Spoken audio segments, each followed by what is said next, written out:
When you leave a narcissist, the first thing that hits you is silence. No more midnight accusations, no more pressure-filled calls, no more words that make you doubt your own mind. You finally exhale, believing you've escaped the nightmare.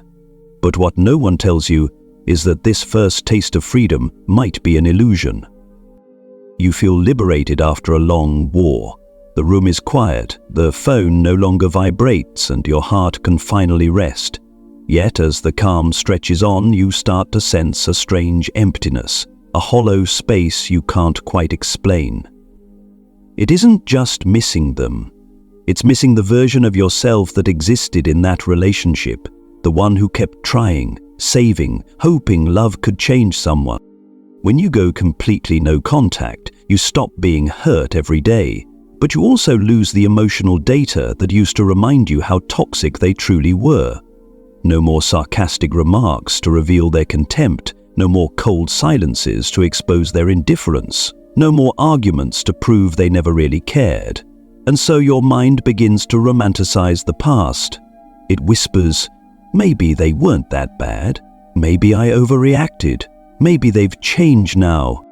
This is the subtle trap of false freedom.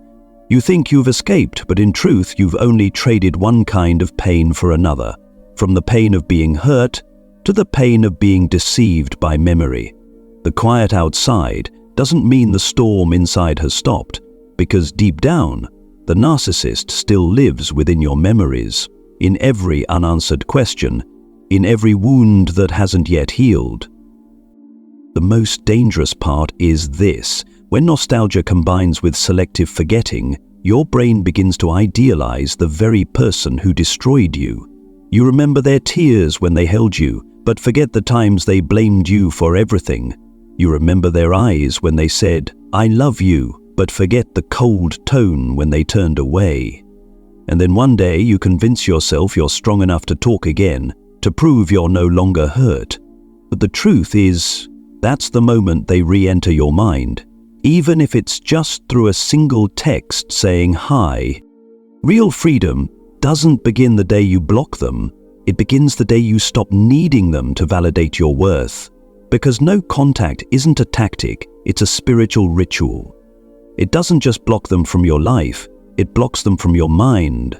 And to reach that state, you must walk through the most dangerous silence of all. The one where you face yourself, with no one left to blame, nothing left to hold on to, only the truth. When a relationship with a narcissist ends, the road ahead seems to split in two. Either you go completely no contact, or you're forced to maintain some form of connection. Both paths wear the mask of silence, but beneath the surface, they couldn't be more different. One is an empty stillness, where you think you're free. The other is a forced quiet, where the ghost of the narcissist still lingers through every message, every unavoidable encounter. Picture the first person, the one who chooses no contact right away. After blocking everything, they feel victorious. No more manipulative voices, no more accusations, no more sudden bursts of rage. The world becomes strangely quiet. But as time passes, in that silence, new illusions begin to grow. The beautiful memories, once buried under pain, start to resurface. An old photo, a familiar song, a place they once shared. Suddenly they become the sweet whispers of nostalgia. And the mind begins to narrate a dangerous story. Maybe they weren't as bad as I thought. We did have some really good moments. If we met again now, maybe things would be different. The truth is, the human brain is designed to blur painful memories as a way of protecting itself. But when pain fades, the danger is that you also forget why you left. And in that gap, the narcissist finds a way back. Not in body, but in thought. They become an invisible voice in your mind, whispering, "You miss me, don't you?" Then there's the second path, the people who can't go fully no contact. Maybe because of children, shared work, or family ties. They have to keep communicating, and the toxicity seeps in every day. Every message, every meeting, every subtle jab becomes another small wound. They can't escape completely, but paradoxically, That's what helps them see more clearly. There's no room left for illusion, no more dreams of change, because each time the narcissist speaks, they reveal the same manipulation, the same blame, the same endless cycle. At first glance, these people seem less fortunate, but in truth, they're being forged in the fire of reality. They're no longer seduced by romantic memories or softened by fake apologies. Each interaction becomes a lesson, each moment of pain a vaccine against illusion. Slowly, they develop what you could call emotional muscle, the ability not to react, not to get pulled back into the storm. Both paths are lonely. The one who goes silent must face the emptiness of memory. The one who stays connected must face the repetition of pain. Yet if you look deeper, both are learning the same spiritual lesson. The silence isn't the destination, it's the test. No contact teaches you how to stand still within the quiet. Maintaining contact teaches you how to stay calm within the chaos. One strengthens you through stillness, the other through turmoil. But if you endure either path long enough, both lead to the same place, inner freedom. Because in the end, true freedom doesn't come from blocking someone in the physical world, it comes from the moment your mind no longer revolves around them. That's when you realize they can still speak, still text, still exist, but you no longer listen. There's a strange moment that almost everyone who's left a narcissist eventually experiences. It's when the silence no longer frightens you, but starts to feel sweet. You begin to believe you're fully healed. You can look back without pain. You might even smile when you remember the past, and right there, in that very moment, the psychological trap of no contact begins to close around you. The truth is, the human mind has a paradoxical way of protecting itself. When the pain becomes unbearable, it blurs the toxic memories and amplifies the beautiful ones. Just as the body forgets pain to survive, the soul erases darkness to make you feel safe again. But that kind of forgetting isn't healing. It's only the illusion of peace, because beneath that whitewashed layer of memory, the wound is still alive, untouched, and unexamined. When you stop receiving messages or calls, you lose what could be called emotional data, the living reminders of how cruel that relationship really was. And when there are no more insults, no more cold silences to ground you in reality, your brain starts rewriting the story in a softer tone. Maybe they didn't mean it. Maybe they were just hurting. If I had been more patient, maybe things would have been different. That's when memory begins to betray you. It's what Carl Jung called euphoric recall, the phenomenon where the mind remembers only the pleasant moments and completely suppresses the painful ones. It's a kind of emotional intoxication that makes you forget the very person you now miss with compassion is the one who once broke you into pieces. And so you begin to waver. You think you're strong enough to face them, calm enough to just talk like adults. You convince yourself you've moved on. But in reality, you're walking right back toward the door you once fought to escape. The trap of no contact doesn't lie in the outer silence. It lies in the inner illusion that you're strong enough to re-enter danger. No one warns you that when you stop hearing the beast's growl, you start to believe it's gone to sleep. But the narcissist never sleeps. They wait. They wait for your memory to soften, for your boundaries to blur, for your heart to open just a little. And with one seemingly harmless message, "Hey, just wanted to check on you," the door to the past swings wide open again. The painful truth is that in that moment you're no longer fighting them, you're fighting yourself, the part of you that still longs to be loved, to be seen, to be enough. And that's why so many people go back to the narcissist, not because they are foolish, but because they haven't yet learned how to love themselves without the approval of the one who hurt them. No contact isn't a one-time victory, it's a daily practice of awareness. Every day you must remember why you left. Every time nostalgia strikes, you must whisper, "No, that wasn't love, it was manipulation dressed as affection." Every time you miss them, write down every time they belittled you, every time you cried alone, every time you felt invisible. Not to feed anger, but to feed clarity. Because the real enemy isn't your ex, it's forgetfulness. Forgetfulness that tries to soften you, that tells you maybe it wasn't that bad. And if you don't learn to look truth in the eye, the silence of no contact won't free you. It will become a mirror, reflecting back the shadow of the one who once held you captive. There's a cruel paradox that only those who have loved a narcissist can truly understand.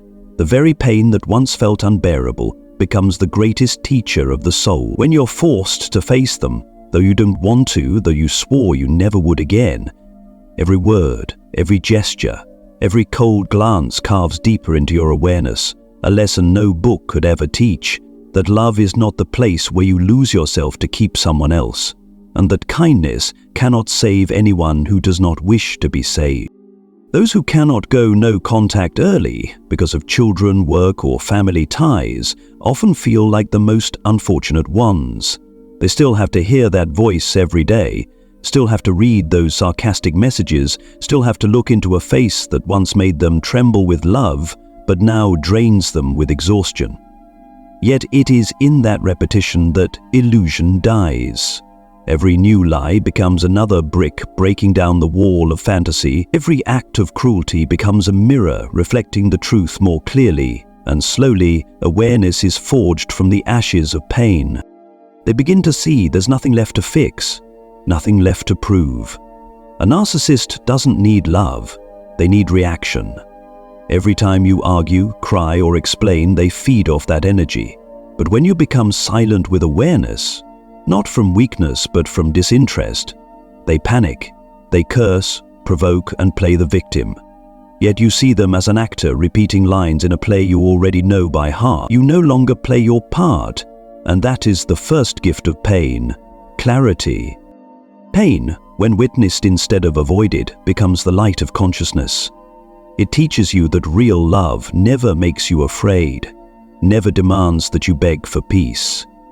It shows you the difference between connection and dependency, between compassion and self-sacrifice, and most importantly, it leads you back to yourself, to the voice of your soul that you had long forgotten.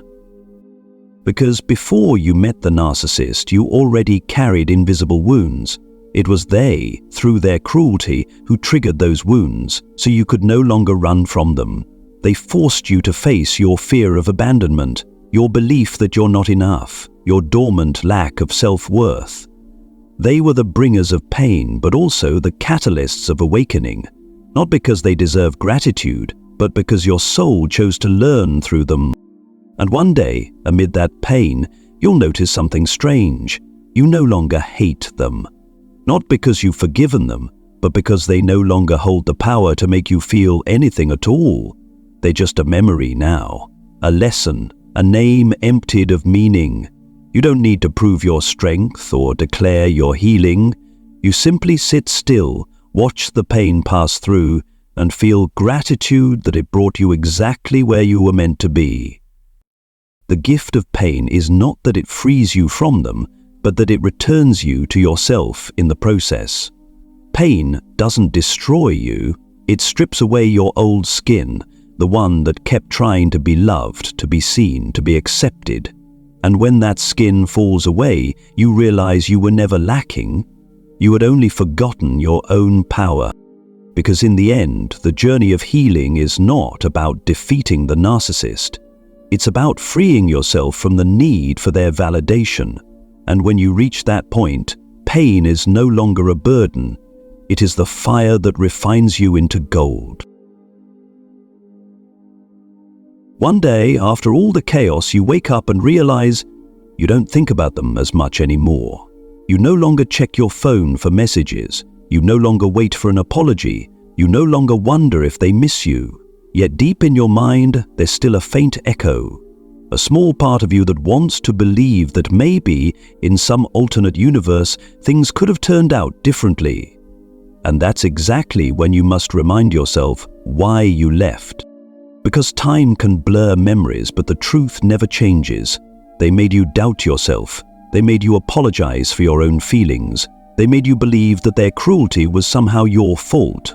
They loved you not for who you were, but for the light you reflected, the light they never had. And when you began to grow tired, when that light dimmed, they turned away, not because you lacked something, but because they couldn't stand to face their own reflection in you. So, when regret creeps in, look back at the truth without the haze of nostalgia. Remember the nights you cried alone. Remember the times you were punished with silence. Remember how you were belittled simply for saying, "I'm hurt."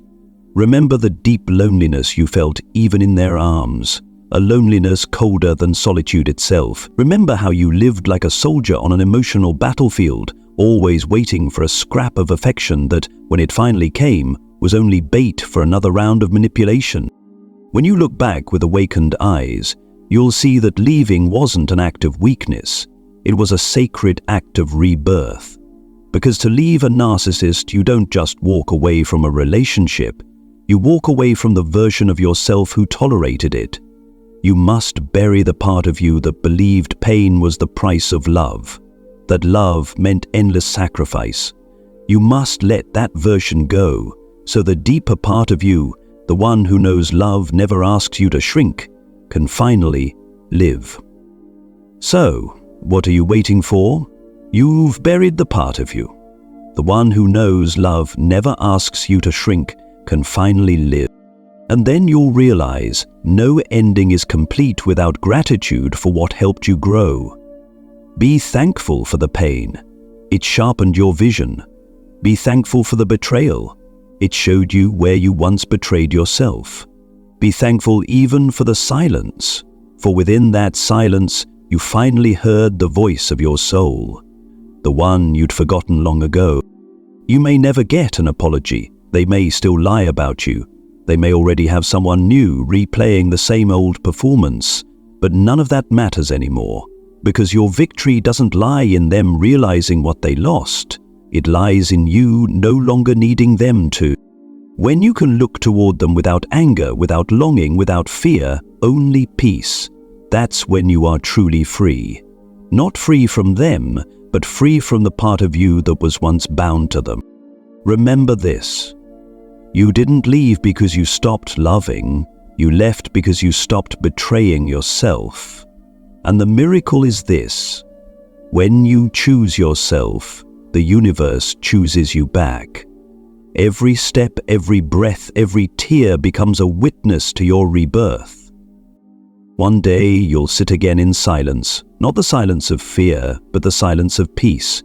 You'll hear your heartbeat, steady, calm, free, and you'll know you've completed the journey from the hell of manipulation through the desert of loneliness into the sanctuary of self-sovereignty. And you'll smile, not because you've forgotten, but because you remember everything and still choose peace. Take a deep breath. Feel your heartbeat. Listen to the soft, steady rhythm of your breathing. And realize there are no other voices inside your head anymore, only quiet. Not because the world outside has gone silent, but because within you, the wounds have stopped calling your name. You've walked a path few can truly understand, loving someone who doesn't know how to love, leaving someone your heart was still tied to, and learning how to stand again in solitude. But that very journey has changed you, made you more awake, more radiant, more real. No one ever told you that healing would be lonely. That silence could sometimes hurt more than cruel words. But in that silence, you learned how to listen to your own soul. You learned how to walk without asking for permission. And you learned how to love yourself without needing anyone to validate it. Now, if they text you, if they lie, if they live another life, it no longer touches you because they are still trapped in their same old cycle, while you've stepped outside of it. You no longer crave victory, you crave peace. When night falls, you don't tremble at the thought of losing anyone anymore.